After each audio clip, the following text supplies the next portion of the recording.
Hello and welcome to blog post 19, Why One Consequence Doesn't Fit All. Have you ever heard someone say, I raised all my children the same. I don't know what happened to this one. If you've ever heard that line or said it yourself, let's gently challenge that. Because here's the truth. No child is actually raised the same, not even in the same household, not even by the same parents. And that's not a parenting failure, that's human nature. The myth of same rules, same results. Every time a parent has a child, they bring with them a new set of experiences, stressors, and insights. Your first child? You were brand new, likely more anxious, more rigid, and learning everything on the fly. By your third? Maybe you relaxed some boundaries, let a few things go, and picked up some practical wisdom. And maybe a little exhaustion. So not only is the parent different each time, the child is too. Different wiring, different sensitivities, different personalities.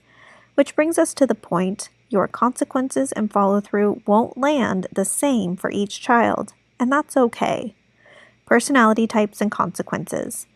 Let's break this down with real-life examples from my own home. I have an INTP daughter and an ENTP son. Both are pragmatic thinkers and both respond well to the 3-strike rule. They like clarity and logic, but what happens after strike 3 looks very different. My INTP daughter, give her a timeout and she'll look at me with a smug half smile like, okay, and? It doesn't faze her. It actually amps me up more. For her, a spanking, not out of anger, gets her attention because it disrupts that internal detachment and reminds her of a boundary being enforced. My ENTP son, total opposite. A spanking wouldn't work. It would either create drama or feel unfair to him. But a timeout with a 5-minute timer, devastating. His fear of missing out, or that FOMO, is core to his personality. I'll say, change your brain and be expected. That resets him almost every time. This is the power of understanding type. You can discipline without overreacting and without overcorrecting. ESFPs and ESTPs, the social powerhouses. Now let's talk about two of the most misunderstood types. ESFPs and ESTPs. High energy, highly expressive, quick to react, and often the ones labeled as disruptive or too much. Here's the secret. They care deeply what others think, even if they pretend not to. They're wired for shared experiences, and connection is their compass. Timeouts work well if they include reflection on how their actions made others feel, like the experience they're giving them. Try saying, when you talk like that, people don't feel safe or want to stay around. You are a fun person, but this isn't the kind of attention you want, or this isn't the kind of leader you want to be if it's an ESTP. They also really hate getting their choices taken away from them, so offering choices that are expected and within boundaries is needed. This would be the time to say something like, do you want your choices on how to make us feel safe, or do you want options on how to, and then insert whatever they are trying to gain here. If they say no, you can respond with the same script of the experience they're giving you and then disengage, or use language like, once you're safe, then I will come back, depending on the severity of the behavior. I want to help you get what you want, but this is not the way to do it. Let me know when you're ready for your choices. Then it's crucial to fully disengage. If safety is a concern, you may need to isolate them as well as keep others in your household safe because sometimes they can get pretty dangerous. But this step is key to retraining their behavioral patterns. Disengaging. They need to know that their behavior will not create connection and they cannot amp up to get that connection, because ultimately if they continue amping up the behavior, what happens in adulthood when someone continues to do that? Well, they ultimately end up, unfortunately, in a cell alone, which is their fear, being alone, connection. It's just this behavior pattern that they are creating that they are trying so hard to avoid.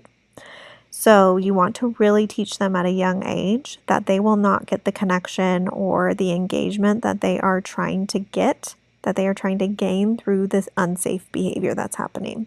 So disengagement is very important for these types of children and when they're developing and they're showing these unsafe behaviors. If they say, yes, I want my choices to be safe, then continue to give them their choices and follow through with them.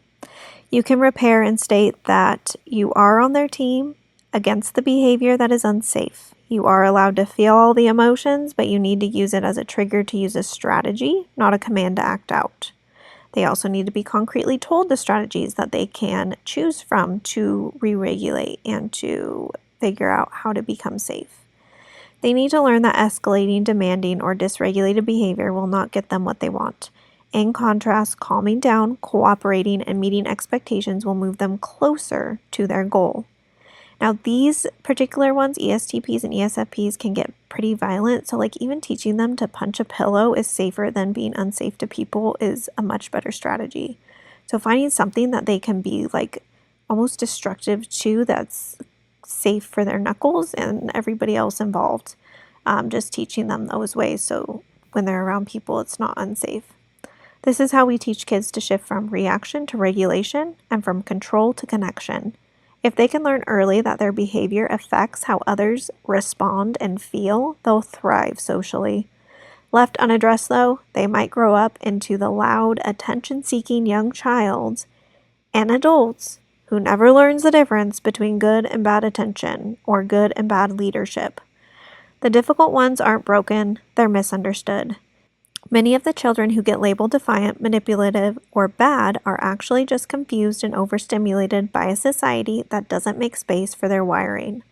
And because they don't fit the mold, the system often responds with shaming, excessive consequences, and medication before exploration.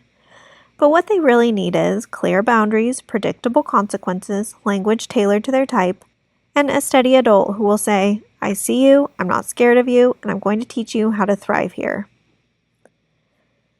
What you can do right now, know your child's type and your own.